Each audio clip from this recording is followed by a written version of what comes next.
Europe. Do you think this is going to spread? Do you think they'll be able to control this? No, I don't think they're going to be able to control it, and I do think it will spread because the problems of the Italian banks are the problems of the banks worldwide.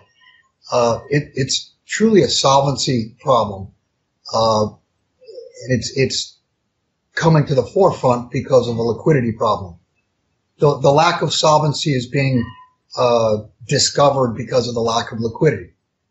And as a matter of fact, just this morning, there's an article out that Italy is angered at the ECB because the ECB is suggesting that there is a bank run problem with the Italian banks. So that's obviously going to hurt their ability to try to recapitalize and get, like you said, the 8.8 billion euro shortfall. Think about it. Would you invest in Italian banks? I mean, that's what it amounts to is they're trying to recapitalize. They need investors, and short of investors, you'll see bail-ins. So you do think that, we're headed towards that bail-in type of scenario right now? Yeah, that's why the bail-in legislation has been written for the last couple of years all over the world, is because they knew this was coming. I mean, this is not a big surprise. This was pretty much a mathematical certainty that they're going to have to bail in depositors in order to survive. I mean, do you think these central banks are feeling pressure? Because, I mean, look what we had. We had the Brexit where they said, you know what, we don't want to be part of the central banking system. We had the Italian referendum, and then here in the United States, Trump was elected.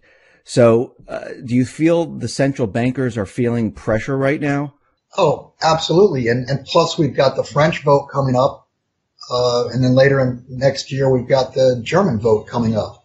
And you can see the rise of populism. You can see the rise of nationalism.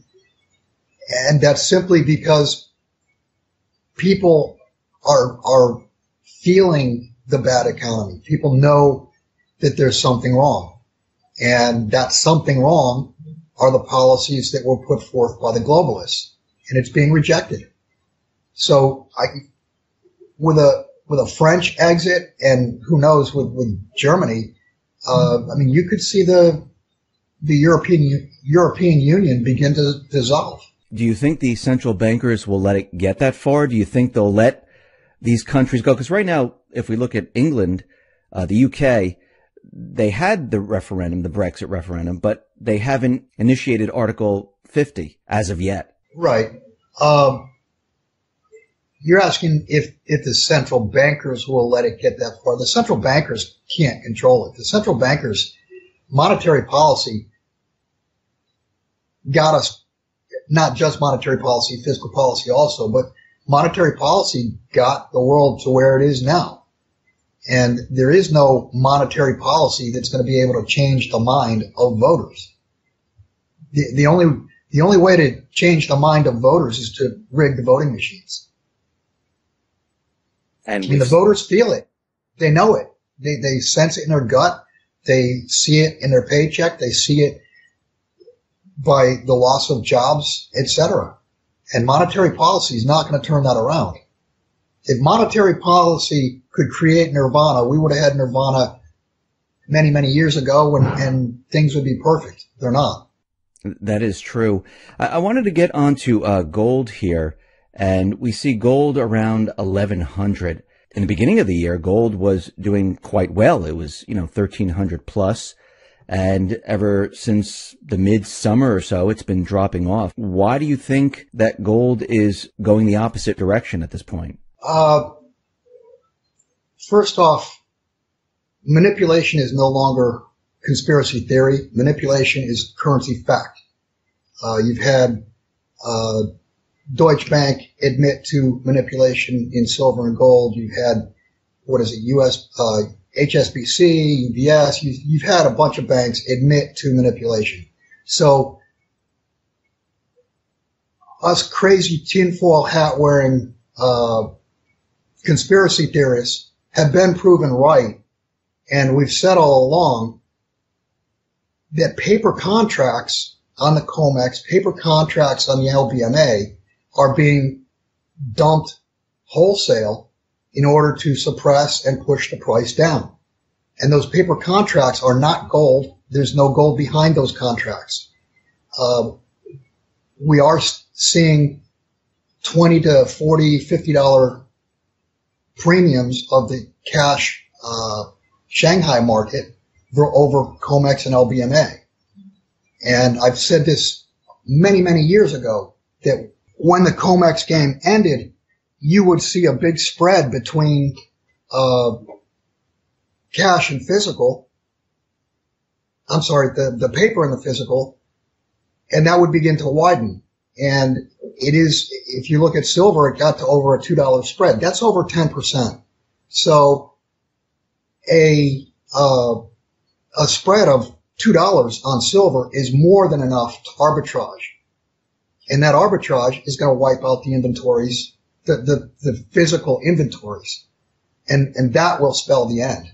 Now, there are individuals like Harry Dent and Martin Armstrong, and I know you wrote a piece about Martin's prediction that gold will go below 1,000. Do you think it will ever get that bad that gold will go below 1,000? Yeah, you could see gold go to $10 offered, no bid in the paper markets. That's not gold.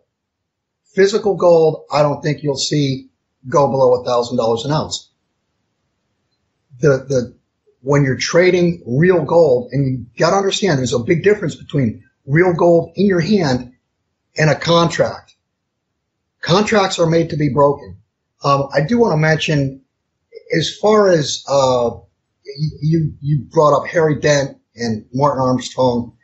First off, Martin Armstrong, before he got out of jail, wrote about manipulation. He was screaming bloody murder back in 2010 regarding silver. He also did a calculation that I've done several times before. He did a calculation of, and this was 2011, of U.S. debt versus the supposed gold, and I think he came up with a figure of $25,000 or $30,000 per ounce. He forecasted $5,000 gold and said that that's extremely conservative.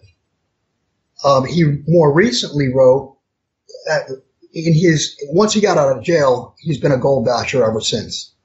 And then this past year, he wrote that gold was devalued in the 1930s, and then went on and tried to explain why and how it was devalued.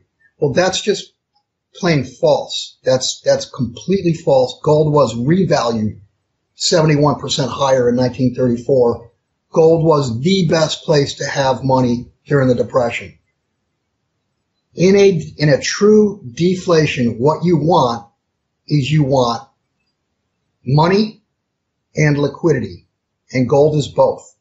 As far as Harry Dent is concerned, and I've written a couple articles on the flaws in his thinking, Harry Dent claims that the dollar was the best place to have capital during the Depression. And that's false. The best place was gold. Back then, gold and dollars were interchangeable. Before 1934, you could go into a bank with $20.67 and you could walk out with 1 ounce. Or you could walk in with 1 ounce of gold, turn it in, and walk out with $20.67. They were interchangeable. They were one and the same until that peg, if you will, was broken. Gold was confiscated. It was revalued higher to $35. Gold, the flaw in Harry Dent's entire premise is that the dollar is money. The dollar is not money. Gold is money. The dollar was always a derivative of gold. Now it's the antithesis of gold. Dollars and gold are the opposite. And going one step further, as far as history is concerned, the best place to have had capital from 1929 to, call it, the beginning of World War II was in mining operations. Home state mining was up over 1,000% during that period of time when everything else was down 70, 80, 90%. And the dividends they were paying by the end of the decade were more than what the stock was valued when you could have bought it at first in 1929. One other thing, just because people are feeling down and out about mining shares because they've been hit so hard since the election. Just remember, mining shares year to date are still up, call it 70, 75%. Mining shares, believe it or not, for 2017 have been the best performing sector. Even though it doesn't feel like it. I mean, they've been crushed, and people from the election, they feel like they've been shot in the heart. We had the Fed right now, since we're talking about gold, and I'm thinking back to 2015 going into 2016 when they raised the interest rates by 25 basis points in December. We saw gold shoot up and the market come down. They did the same exact thing this December. What do you see happening as we go into January for gold and the market? Do you see the same thing happening? Well, I think ultimately gold and silver are going to all of a sudden be not available. Like I talked about before, the arbitrage factor of it. Gold has been going from west to east, and the Western inventories are not infinite. As far as the Fed raising rates, the Fed really had to raise rates because the markets forced them to raise rates. The Fed had to raise rates this year because market rates were up over 100 basis points. So the Fed follows. The Fed does not lead. If you look across the globe, everywhere, interest rates have gone up 100 basis points pretty much or more. This rise in interest rates is on top of the most leveraged economy and financial system in all of history. It's not only the most leverage of all time, but it's the leverage ratios are worse than they've ever been pretty much everywhere. And oddly, the country with the best debt to GDP ratio is Russia. If you look at the West, even if you look at China, debt to GDP has never been at these levels. And these higher interest rates are going to affect, they're already affecting housing, autos. You can see it. You can see the interest rates are already putting a squeeze on the real economy. And beneath the surface in the financial markets, there's very tight liquidity. And these higher rates are in the process of turning derivatives upside down, because all derivatives have interest rates as an original premise, if you will. The interest rates are factored into derivatives when they're first created. So if you create a derivative and you're using the assumption of a quarter of a point or a half a point, and all of a sudden rates are 1% or 1.5% or what have you, it changes the dynamic of the entire derivative. So a lot of these derivatives are not even close to what they originally were meant to be or meant to look like. So, I mean, the Fed raised the rates, and before they raised the rates, we saw it was taking effect. And I mean, there were problems in the housing market where the rate was rising, mortgage applications were declining, and sales, they just didn't exist during this whole period. And if the rates continually rise, we're going to see a breakdown of the real economy. And my question to you is, I mean, they know this is going to happen. They know if they raise the rates, this is going to happen. Why would they do it then? Because they were forced to. If the Fed didn't raise interest rates, it didn't matter whether the Fed raised rates or didn't raise rates. The market raised rates.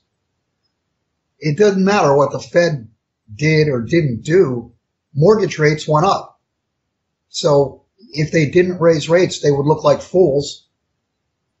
So they had to raise rates, but it was forced upon them by the market.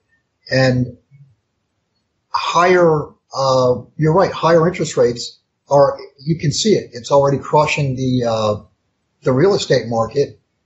And think about what the real estate market is to the real economy. The jobs from the real estate market. And just go back to 2007, 2008. The real estate market can decimate the real economy and decimate financial markets pretty quickly. There's way more derivatives outstanding now than there were in 2007, 2008. So let's talk about the economy.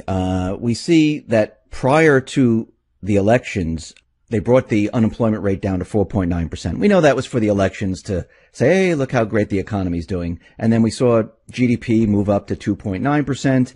After the election, we see GDP revised and it was brought up to 3.5%. Unemployment was brought down to 4.6%.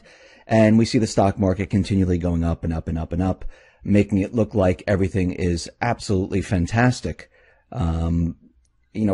What are they doing at this point? Why are they pushing this illusion? Because we know what the real economic data reports. There's nothing good about the economy right now. Why are they pushing so hard to make everyone believe that the economy is so fantastic right now? It's all about legacy for Obama.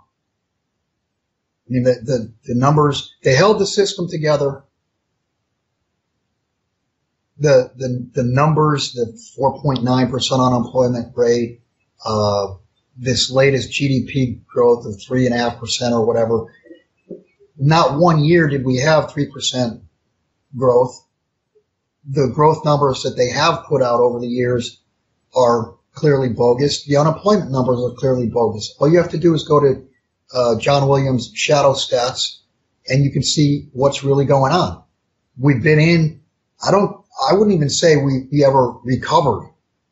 I think what happened after 2008, 2009 is the economy bottomed and we've been bouncing along the bottom all along. I don't think we've even taken out the activity levels that we had back in 2007, 2006. We've had 8 years of quote recovery.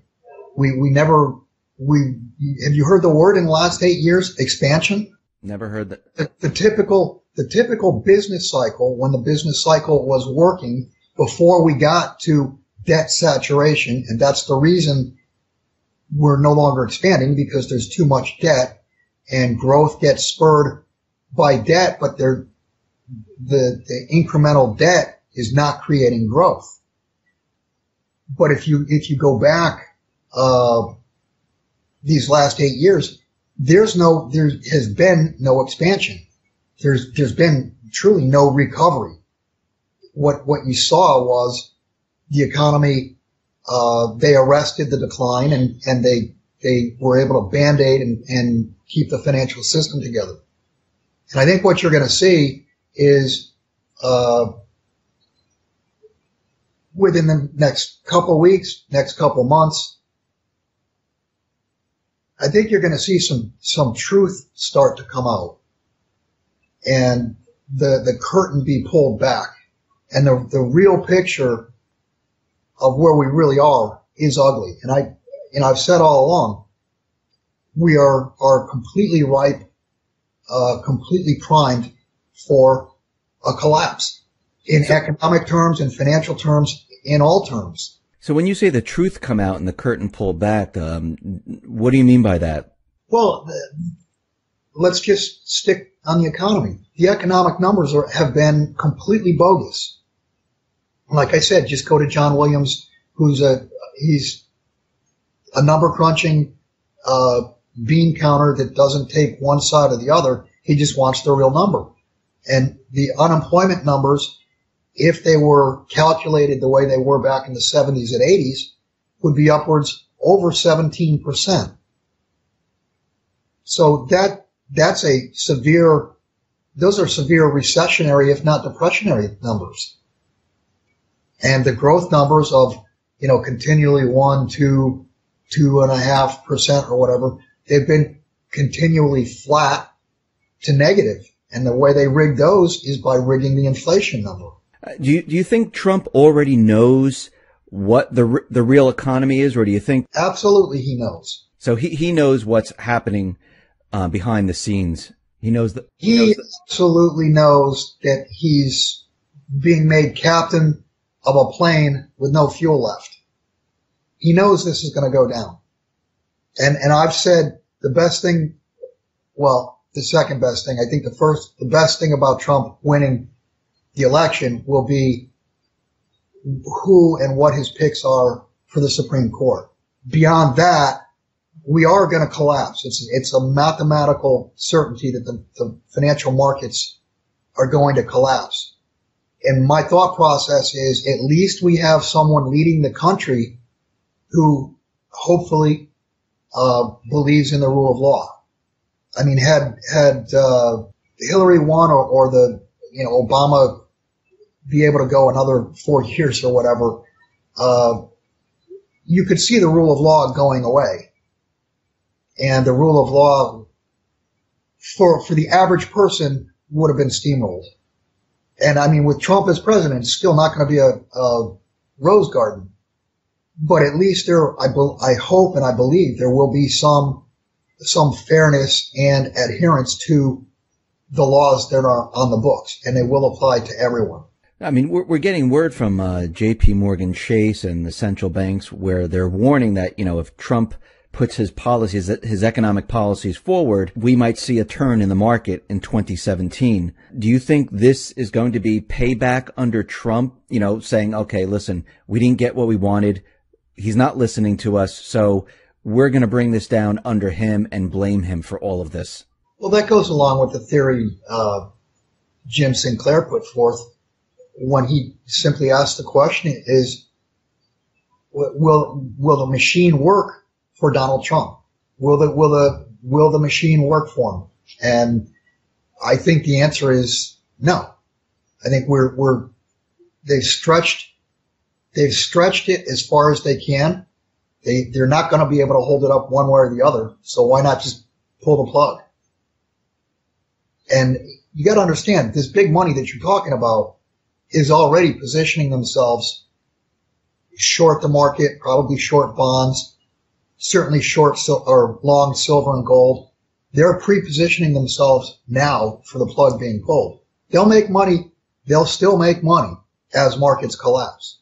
Can Trump do anything to stop it? I mean, does he have anything in his arsenal, in his bag of tricks to stop what is coming? What could one man, what could a president possibly have in a bag of tricks? I mean, you're talking about Mother Nature. You're talking about Mother Nature has been defied for years by a globe borrowing continually more and more capital to have a better and better standard of living while being accommodated by central banks that printed money supply out of thin air. So no, I don't think there's anyone on the planet, there's not a policy on the planet that can fix what's wrong. The final result is going to be a reset. Now, whether that reset is man-made or whether it's made by Mother Nature, it's going to happen. You cannot have, you can't build a house without a foundation. And in order for the globe to have a financial system, an economic system going forward that grows and is fair, you're going to have the great flush. What's been done has got to be flushed. All the malinvestment has got to be flushed. Once it's flushed, then we can start anew. But we're going to have to start with some type of foundation. And that foundation, the foundation to an economy, the foundation to a financial system is the money itself. So somehow, some way, money is going to have to be, I shouldn't say money, but currencies are going to have to be attached by ratio, some sort of gold backing. You've got to have that foundation in order to have true and real, honest working financial markets and economies. When we have this reset and we have this flush, will the dollar still be the reserve currency of the world, or are things going to change dramatically? No, I think you can already see that the movement away from the dollar to settle trade. I mean, you can see Russia and China doing deals in rubles and yuan. The day of the petrodollar is over. The dollar being the reserve currency, the dollar was the reserve currency because we had the most gold. That's why we were the reserve currency. And at this point, I think if an audit was done, you'd find out we have almost no gold. So how could we be the reserve currency? So will our currency be just a local currency then? I mean, Jim Rickards was out there saying that the SDR is going to be the new world currency. Do you agree with that? It could be the SDR. It's hard to say. You could have a basket, but whatever the world reserve currency does become will have some type of gold backing. It's got to be hooked to gold. So how do you see this year playing out in 2017? Do you see this whole thing falling apart in the beginning of the year, the middle of the year? Where do you see it all going? We should have fallen apart several years ago. And I mean, we had a false start last January and February. It looked like things were coming apart. As far as timing goes, your guess or anybody's guess is as good as mine. But mathematically, we've reached debt on a global basis. We've reached debt saturation, and the game's over. So it's a question of when. It's not if. It's going to happen. And I do suspect it will be this coming year in 2017. I think, like I said, I think there's going to be all kinds of truth that comes forward, and people are going to see for themselves that it's been a hologram. It's been a financial hologram. The standard of living has been way higher than it should have been, and that's because of debt. So when you say our way of life was too high, what level are we coming down to then? Oh, I think in the United States you could easily, I think the minimum standard of living drop will be 30%.